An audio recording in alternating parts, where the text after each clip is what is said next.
MIM से तो कोई बैठे हुए हैं आपके पास, अगर तो उन्हीं से पूछ लीजिए कि ये क्या कौन सी परिभाषा है, हम दो हमारे 24। इसलिए मैं बोल रही हूँ पूछने के लिए, क्योंकि अगर हम कुछ भी कहेंगे तो हो जाएगा कि भाई हम कट्टर हिंदुत्ववादी हैं, तो हमें लेबल करने का शौक है। इसीलिए आप उन्हीं से पूछिए, इमरान सोलंकी जी बैठे हुए हैं, पूछिए। और अगर उनसे यह भी पूछिए कि अगर पलट करके यही चीज हिंदू समाज की तरफ से कोई भी एक व्यक्ति उठकर खड़ा हो और बोले तो उनको कैसा लगे और उसको कैसे कैसे वो लोग लेबल दें। यहाँ पर बल्कि ये सवाल आप अमित जमई से भी पूछिए और ये सवाल कांग्रेस के नेता से भी पूछिए कि अगर यही सवाल, अगर यही फ्रेमिंग किसी हिंदू लीडर की तरफ से आती जो अपने आप को घोषित रूप से हिंदू बताते हैं, तो उनके क्या अवधारणा होती।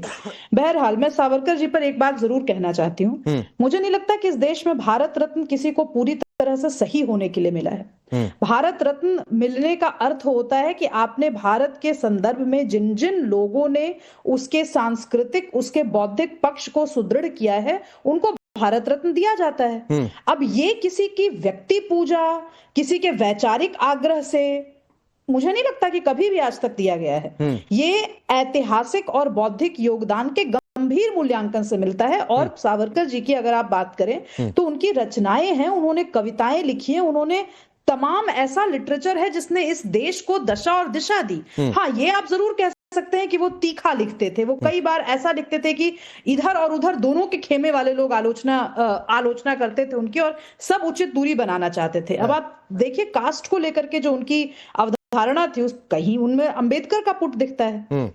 लेकिन जब आप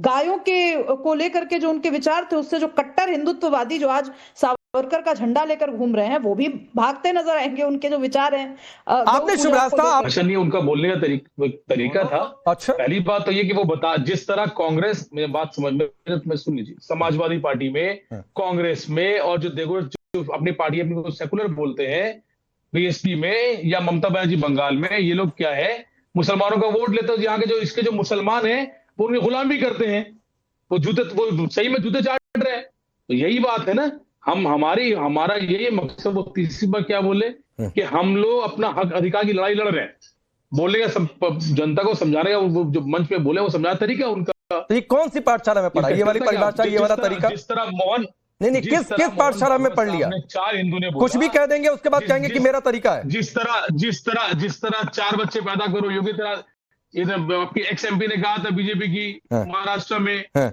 उसके बाद जैसे योगी तरह बोलते हैं आप 10 उठाओगे हम 100 को उठाएंगे, आप 1 उठाओ हम 10 को उठाएंगे। ये बोलते हैं, ये देखिए ये चीज नहीं है। हम बंगाल में हो या महाराष्ट्र में हो या उत्तर प्रदेश में हो, ये सब हम एमआईएम के मुसलमान जो है एमआईएम की तरफ बढ़ रहे हैं और बढ़ेंगे। नहीं, एमआईएम के मुसलमान क्या होता है? जो कांग्रेस में है वो मुसलमान नहीं है क्या? जो सपा में है, जो बीजेपी में, वो मुसलमान नहीं है क्या? केवल मुसलमान की परिभाषा में वही रहेगा जो एमआईएम के साथ रहेगा। ये कौन सी परिभाषा है भाई?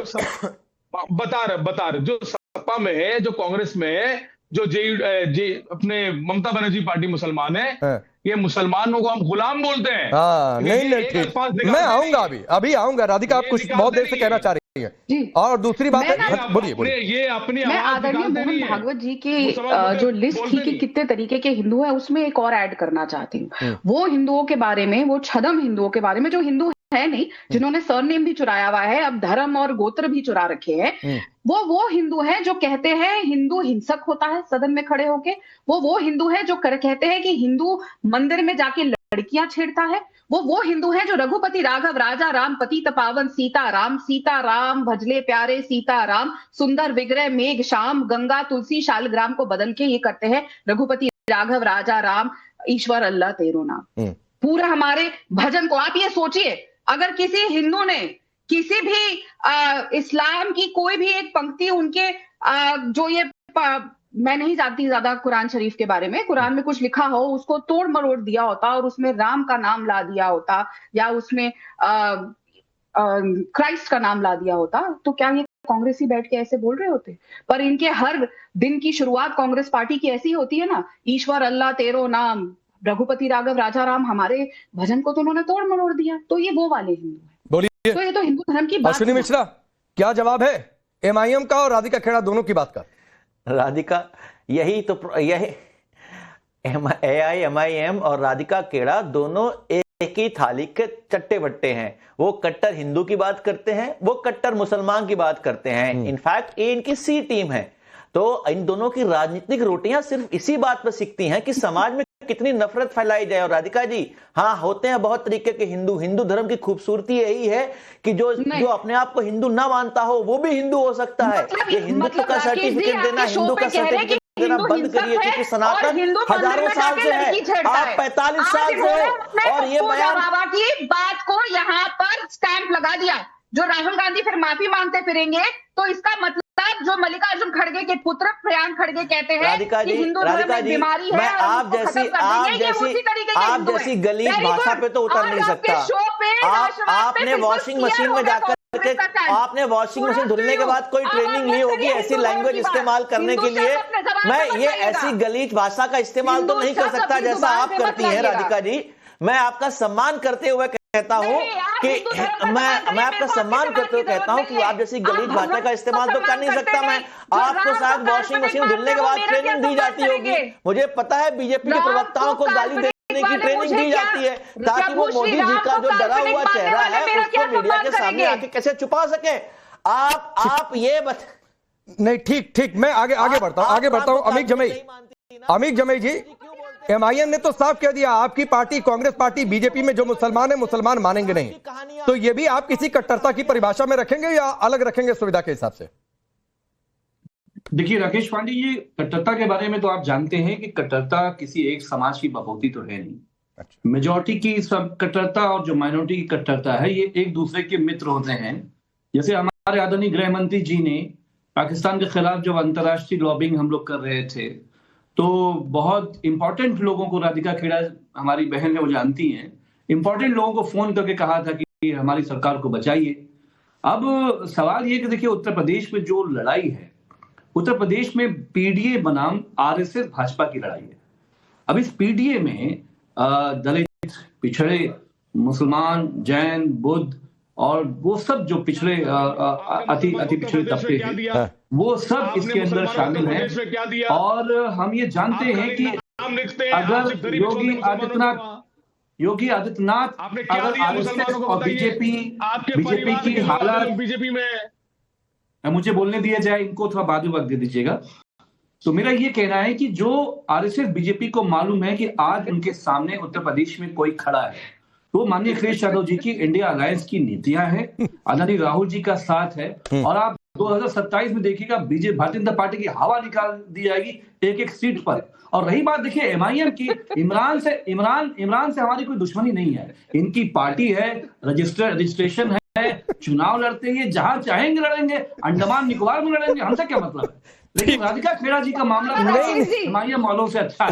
राकेश जी, एआईएमएम ने तो इनकी तरफ हाथ बढ़ाया था, साथ चुनाव लड़ने के लिए बातचीत इनकी शुरू हो रही थी। कल को अमित जमाई साहब आपको साथ बैठ के चुनाव ना लड़ना पड़ जाए, क्योंकि आप लोगों का गठबंधन अभी लड़ रहे हैं यहाँ पे। नहीं, अब शुभ रास्ता अमित जमई की बातों में आपको एमआईएम के लिए सॉफ्ट कॉर्नर दिखा या सियासी विरोध दिखा या फिर उसको स्किप करने की मंशा दिखी? क्योंकि नोएडा से शुरुआत कर रहे हैं अखिलेश यादव, वेस्टर्न यूपी जहां पर ऑलरेडी एमआईएम का एक अभियान चल रहा है अलग अलग जिलों में, क्या दिखा आपको? राकेश जी, मुझे बिहार रिपीट होता दिख शुभ रास्ता से सवाल था।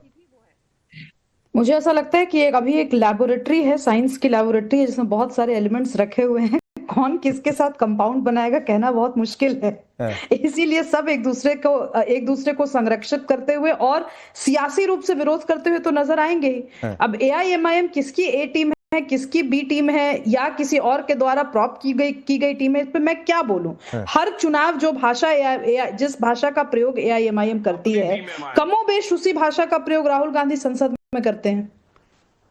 नाक इधर से पकड़े या उधर से पकड़े। इमरान सोलंकी कुछ कहना चाह रहे हैं आपसे?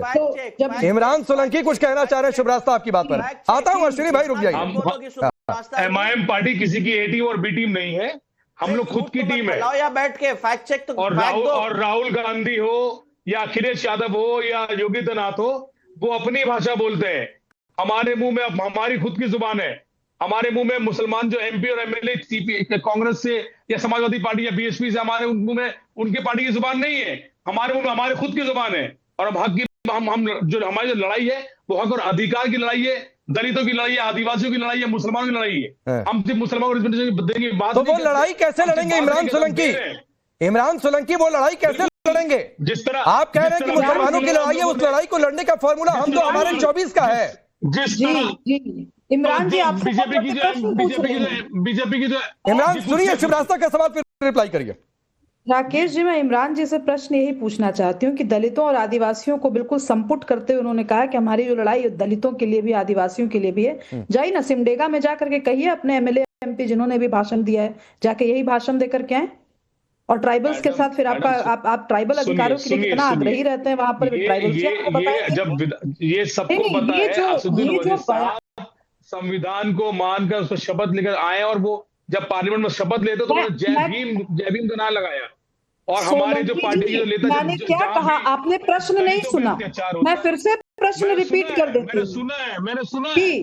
तो आपको लगता है कि इसमें दलितों की, वंचितों की और आदिवासियों के हक संरक्षण की बात है कि हम दो हमारे 24? बिल्कुल। अरे मैडम, आपके जो बीजेपी की जो एमपी उसके लिए क्या बोला आपने? जो बोला 4 बच्चे पैदा करो, बीजेपी के जो धर्म मैंने एंडोर्स किया क्या? मैंने आपकी तरह बोला क्या? ठीक, इमरान सोलंकी, आप